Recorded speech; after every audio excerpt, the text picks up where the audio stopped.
નમસ્કાર, આજના આ ખાસ વિશ્લેષણમાં તમારું હાર્દિક સ્વાગત છે। ચાલો સીધી જ વાત પર આવીએ। આજે આપણે કોઈ સામાન્ય સ્થળની નહીં, પરંતુ ગંગવા કૂવાની પવિત્ર ભૂમિ પર આવેલા દિવ્ય દેલવાડા ધામ અને સિકોતરમાંની અપરંપાર કૃપા વિશે વાત કરવાના છીએ। આ માત્ર એક ધાર્મિક સ્થળ નથી, પરંતુ શ્રદ્ધા, શક્તિ, સેવા અને આત્મિક શાંતિનું જીવંત કેન્દ્ર છે। તો ચાલો સિકોતરમાંના આ દિવ્ય દરબારમાં આસ્થા અને ચમત્કારની અદ્ભુત સફર શરૂ કરીએ। તમે કદાચ આ વાત સાંભળી હશે, જેના નસીબમાં કોઈ આશા ન હોય, એના જીવનમાં પણ સિકોતરમાં પ્રકાશ ભરે છે। સાચું કહીએ તો આ માત્ર શબ્દો નથી, આ તો હજારો ભક્તોના દિલમાંથી નીકળેલો વિશ્વાસ છે। દેશ વિદેશમાંથી લોકો અહીં માત્ર દર્શન માટે નહીં, પરંતુ મનની શાંતિ અને જીવનમાં નવી આશા મેળવવા આવે છે। ગંગવા કૂવાની આ પવિત્ર ધરતી સાથે ભક્તોનો જે ભાવનાત્મક સંબંધ છે, તે ખરેખર અદ્વિતીય છે। હવે વાત કરીએ દેલવાડા ધામના દિવ્ય દરબારની। જરા કલ્પના કરો, હજારો લોકો એકસાથે ભેગા થાય અને છતાં પણ ત્યાં શાંતિ, શિસ્ત અને સકારાત્મક ઉર્જાનો અનુભવ થાય। સામાન્ય રીતે ભીડ હોય ત્યાં અવાજ, અફડાતફડી અને ગભરાટ જોવા મળે, પરંતુ અહીં એક અલગ જ દિવ્ય માહોલ અનુભવાય છે। દરેક ભક્તના ચહેરા પર શ્રદ્ધા અને મનમાં શાંતિ જોવા મળે છે। આ માત્ર વ્યવસ્થા નથી, આ તો સિકોતરમાંની કૃપાનો અનુભવ છે। આ બધું શક્ય બને છે સ્વયંસેવકોની નિસ્વાર્થ સેવાથી। અહીં સેવા જ સૌથી મોટી ભક્તિ માનવામાં આવે છે।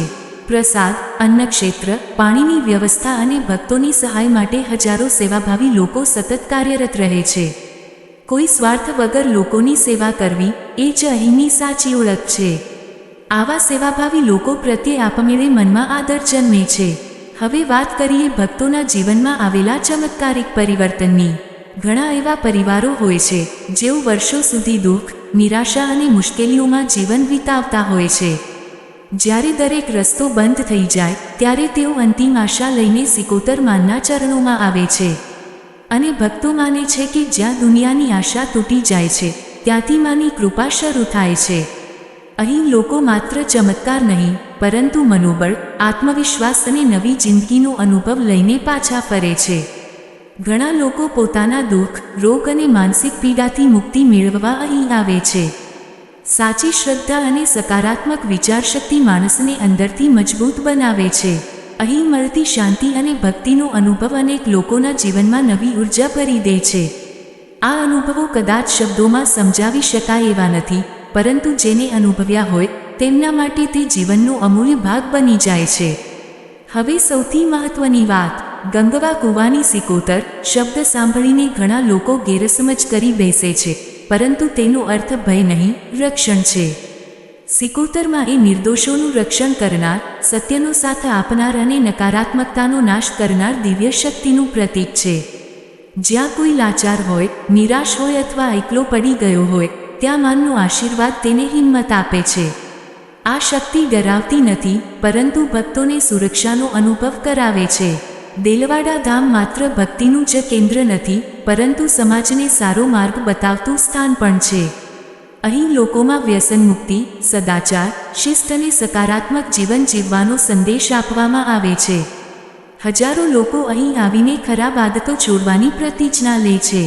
સૌથી અગત્યની વાત એ છે કે અહીં અંધશ્રદ્ધાને નહીં, પરંતુ સાચી ભક્તિ, સારા કર્મ અને માનવતાને મહત્વ આપવામાં આવે છે। આ બધાની વચ્ચે એક ખૂબ જ મોટો સંદેશ મળે છે, સબૂરી એટલે કે ધીરજ। અહીં કોઈ મોટું પદ, પૈસા કે ઓળખાણ જરૂરી નથી, માત્ર બે જ વસ્તુઓ જોઈએ સિકોતરમાં પર અતૂટ વિશ્વાસ અને સબૂરી। કારણ કે સાચી ભક્તિ એ જ છે, જ્યાં વિશ્વાસ સાથે ધીરજ પણ હોય। તો અંતમાં એક સવાલ સાથે વાત પૂર્ણ કરીએ। આજના આ ભાગદોડભર્યા, તણાવયુક્ત અને સ્વાર્થથી ભરેલા યુગમાં સાચી શાંતિ ક્યાં મળશે? કદાચ આવી પવિત્ર જગ્યાઓ આપણને સમજાવે છે કે સાચી ખુશી ભૌતિક વસ્તુઓમાં નહીં, પરંતુ શ્રદ્ધા, સેવા, સકારાત્મકતા અને ધીરજમાં છુપાયેલી છે। સિકોતરમાંના ચરણોમાં પ્રાર્થના કે સૌના જીવનમાં સુખ, શાંતિ અને સકારાત્મક ઉર્જાનો પ્રકાશ ફેલાય। જય સિકોતરમાં। વિડીયો ગમ્યો હોય તો લાઈક કરો, કોમેન્ટમાં જય સિકોતરમાં જરૂર લખો, અને આવા જ વિડીયો માટે ચેનલને સબસ્ક્રાઇબ કરો સિકોતર ભક્તિ સ્ટુડિયો।